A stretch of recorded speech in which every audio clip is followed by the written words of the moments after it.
ibihe byiza cyane kuri wowe wiyemeje gukomeza kubana natwe mu makuru yacu yose ndetse n'ibiganiro n'izindi gahunda zitandukanye dukomeza kubategurira zitambuka ngaha.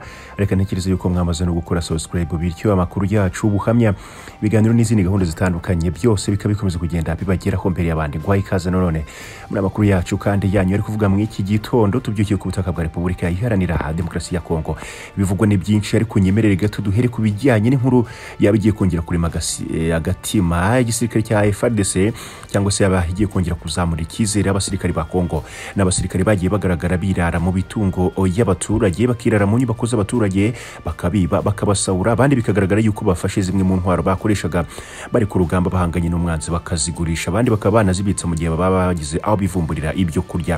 Hari abasirikari benshi ba Kinshasa bagiye bagaragara hasi basinze bari gukumbagurika rwose, ubwabo bakagaragara batanye mu mitwe bafatanye muri madowadowa bari kurwana. Ibintu byagiye bigaragara yuko bigayisha ndetse binasibitse imbere y'igisirikare cya FARDC. Umwe mu bagabo bakomeye rero uri kwiyamamaza ni Kandida perezida Enoch Ngila, ari kuvuga yuko we yiyemeje yuko azahemba ibihumbi bisaga 500 by'amafaranga y'u Rwanda umusirikari wa FARDC mu gihe uyu mugabo baramuka bamuhundagaje amajwi bakamutora. Gusa kandi ku rundi ruhande nubwo abakandida bari kuzamura ingengo y'imari cyangwa se umushahara ugomba guhabwa abakomando ba FARDC, ku rundi ruhande inkunga iki gisirikare kigiye kubona yo guhashya M23 iri kugenda iyoyoka. Namibia byarangiye ivuze impamvu itemeye kohereza abakomando bayo hano ku butaka bwa Kongo, nyamara n'igihugu ku ikubitiro cyari cyavuze yuko kizohereza abasirikari bacyo muri SADC bakaza kurimbura umutwe wa M23. Ese ntabwo abantu baba batangiye kugenda bavumbura ubukana bw'uno mutwe bagahitamo yuko batakoreza abasirikari babo muri uriya muriro? Ngwaye ikaze nanone muri amakuru yacu kandi yanyu. Reka ntekereza yuko n'ubundi tugikomeje kubana mu bihe bitandukanye. Duhere kuri aya makuru avuga ibijyanye n'uyu mukandida uvuga yuko we hagiye kuryoshya abasirikari b'igisirikare cya FARDC. Ibi bintu by'ubunyamwuga buke dusanzwe tubabona ngo bikaba byajya ku murongo. Umukandida ku mwanya wa perezida wa Repubulika ya Demokarasi ya Kongo yibamwita Enoch Ngila arashaka kugabanya umubare w'intara ukava kuri 26 ukagera kuri 11 ndetse no guhemba umwarimu wo hasi n'umusirikare muto cyane asaga ibihumbi 500 by'amafaranga y'u Rwanda. Igihugu cya Kongo kirakize ibi byashoboka. Ibi rero yabitangaje ku wa gatatu ku itariki ya 29 Ugushyingo 2023 ubwo yerekanaga imihigo n'imigambi ye abisabwe n'inama nkuru ishinzwe itangazamakuru ndetse n'itumanaho CISEKEDI ku butaka bwa Kongo. Kubwe rero gucamo ibice intara za Repubulika Iharanira Demokarasi ya Kongo byateje ikibazo cyinshi cyane kuruta uko byakemutse, nk'uko iyi nkuru dukesha mediacongo.net ikomeza kugenda ibisobanura. Enoch Ngila avuga yuko uko gucamwo intara izindi byahungabanyije ingengo y'imari y'igihugu cya Repubulika Iharanira Demokarasi ya Kongo.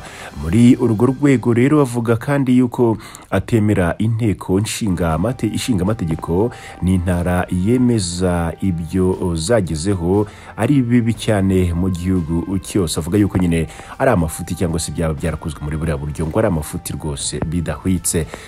Yasezeranyije rero guha amadolari asaga 500 umwarimu wo hasi ndetse n'umupolisi cyangwa umusirikare muto namara gutorerwa kuba perezida wa Repubulika Iharanira Demokarasi ya Kongo.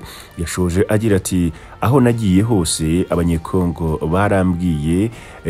barambwiye imibabaro cyangwa se bangejejeho imibabaro yabo. Bose bifuza impinduka kandi izo mpinduka ni Enoch Ngila, cyangwa se babwiraga yuko izo mpinduka ari we zishingiyeho, mu gihe hari abandi bagabo batandukanye bari gukomeza kuzamura amajwi yabo bavuga yuko bashaka gutegeka iki gihugu cya Kinshasa. Ngila we yarababwira ati bibabeshya, impinduka zose z'ubutaka bwa Kongo zishingiye kuri njyewe umuperezida umwe gusa, ni mu mutora muzaba mutoye neza cyangwa se icyerekezo cyanyu n'inzu zanyu mwifuza yuko zajya mu bikorwa. Uyu ni umukandida rero Ngila Enoch uri kuvuga yuko ashingiye ku kuzamura umushahara ku bapolisi bato, ku barimu ndetse n'abasirikari. Abarebera kuri ibi ngibi bati abasirikari bato, abapolisi bato n'abarimu iyi niyo mbaga ngari y'abari ku butaka bwa Kongo bisa nkaho bajijutse ati ni tekinike ari gukoresha kugira ngo babe bamuhundagazaho amajwi. Bimeze gutya ariko nta muntu n'umwe uri gutora inyishyu cyangwa se uri gutanga uburyo biri kugaragara yuko yabagiye gukemura ikibazo cy'umutekano mukeya kandi mubi uri ku butaka bwa Repubulika Iharanira Demokarasi ya Kongo mu burasirazuba. Bose bararuma bagahuwa kandi bakabica hejuru. Ugiye tuvuga ku bijyanye n'umutekano nuko rero igihugu cya Namibia cyavuze yuko kifitiye ikibazo gituma kitazohereza ingabo zacyo ku butaka bwa Repubulika Iharanira Demokarasi ya Kongo. Twinjire muri iki kibazo ya namakuru aje asaga yuko umukuru w'igihugu cya Namibia hari hashize iminota mike yavuze yuko nta niri na rimwe umukomando wa Namibia ashobora kuzurira indege na cyangwa se kajugujugu y'intambara ngo azagwigoma ku butaka bwa Kongo. Ni mu gihe bibiri kuvugwa nyamara ibikoresho karundura bimwe bya SADC byamaze kugera hano ku butaka bwa Kongo, ndetse hakaba hategerejwe yuko ibihugu birimo nka Afrika y'Epfo ndetse n'ibindi bitandukanye byakohereza abasirikari babyo hano ku butaka bwa Kongo. Afrika y'Epfo biri kuvuga yuko nta kabuza byanga bikunda abasirikari bayo bazajya ku butaka bwa Kongo, na cyane yuko buriya kiriya gihugu bakunda kuvuga yuko ngo kidafitanye umubano mwiza n'igihugu cy'u Rwanda. Rero ngo biroroshye yuko impamvu yatuma bazibira inzira cyangwa se bafungura inzira ihungabanya umutekano w'u Rwanda. Afrika y'Epfo rwose ngo buriya bari mu bihugu ngo bishobora kuba byayikora. Reka turebe rero icyo Namibia noneho yavuze nk'impamvu nyamukuru ituma abakomando bayo batazaza ku butaka bwa Kongo. Mu gihe rero ingabo za SADC DRC zitegerejwe cyane mu burasirazuba bwa Repubulika Iharanira Demokarasi ya Kongo kugira ngo zunganire ingabo za Kongo mu guhagarika ibikorwa by'imitwe yitwaje intwaro yo mu karere ndetse n'amahanga. Namibia yatangaje yuko itazohereza ingabo zayo muri iki gihugu cya Repubulika Iharanira Demokarasi ya Kongo.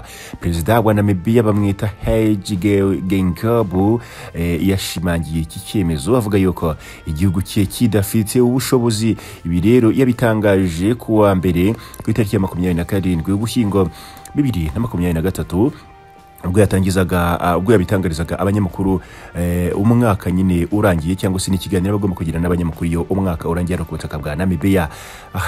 Gengabu rero yibuka ko yagiranye inama n'umunyamabanga mukuru w'umuryango w'abibumbye ni Antonio Guterres ku kibazo cy'iburasirazuba bwa Repubulika Iharanira Demokarasi ya Kongo DRC mu rwego rwagutse rw'amasezerano y'amahoro, umutekano n'ubufatanye kuri Repubulika Iharanira Demokarasi ya Kongo ndetse n'akarere. Isobanura rero ariko yuko Namibia itazabona ubushobozi bwo kohereza abakomando bayo hano ku butaka bwa Kongo.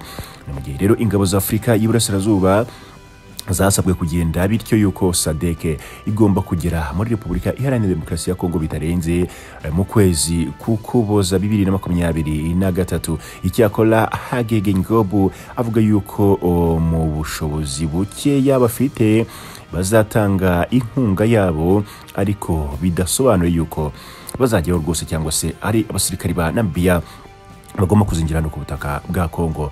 Tariki ya 17 Ugushyingo 2023 nibwo ibihugu byombi rero biherutse gushyira umukono ku masezerano yo koherereza ingabo za SADC DRC aho zigomba kuza muri Repubulika Iharanira Demokarasi ya Kongo mu kuyifasha guhangana ndetse no gutsinzura abarwanyi ba M23.